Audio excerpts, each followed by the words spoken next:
Para saudara dan saudari yang Tuhan cintai, selamat pagi dan selamat bertemu lagi dalam renungan harian dari Paroki Santo Fransiskus Assisi APO, edisi hari Rabu, tanggal 10 April 2024, dalam masa Paskah yang kedua.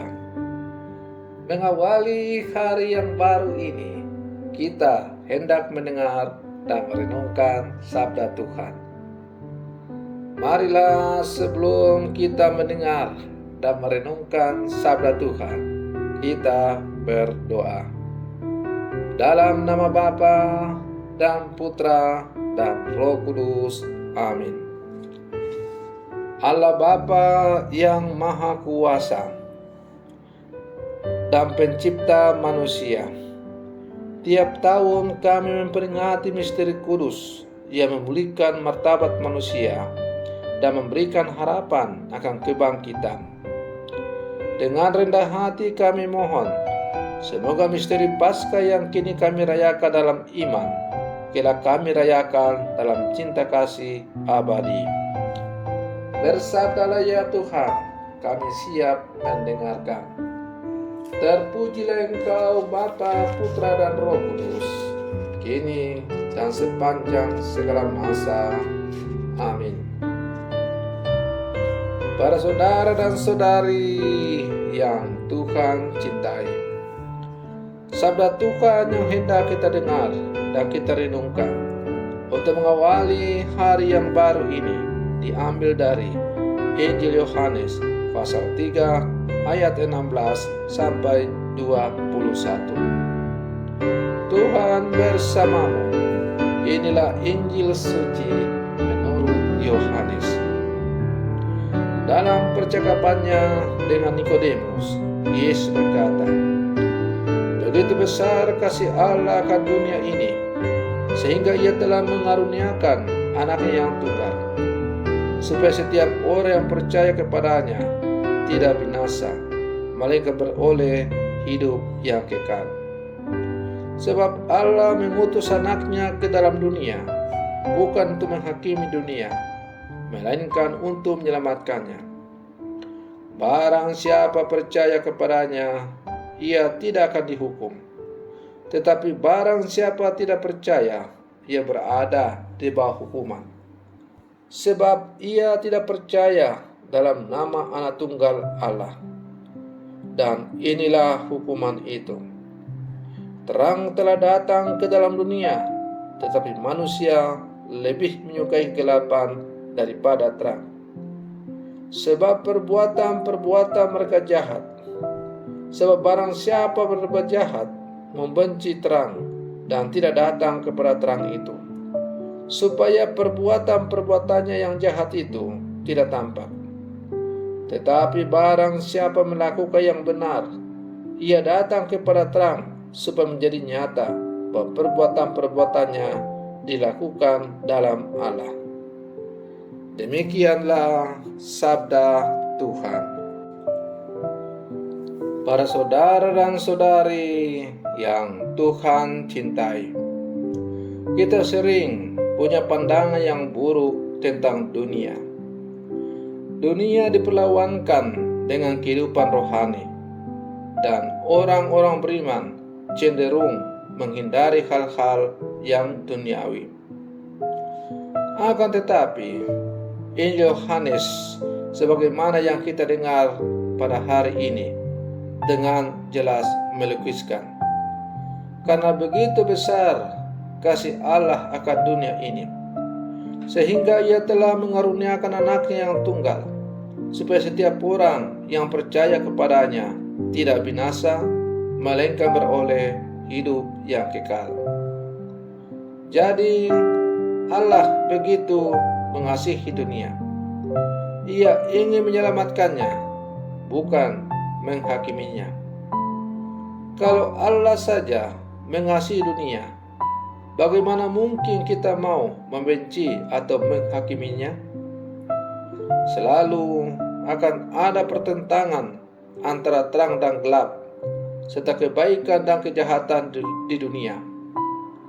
Namun, kita perlu ingat bahwa Allah tetap mencari jalan bagaimana agar dunia bisa diselamatkan. Dan itu hanya mungkin dengan kasih.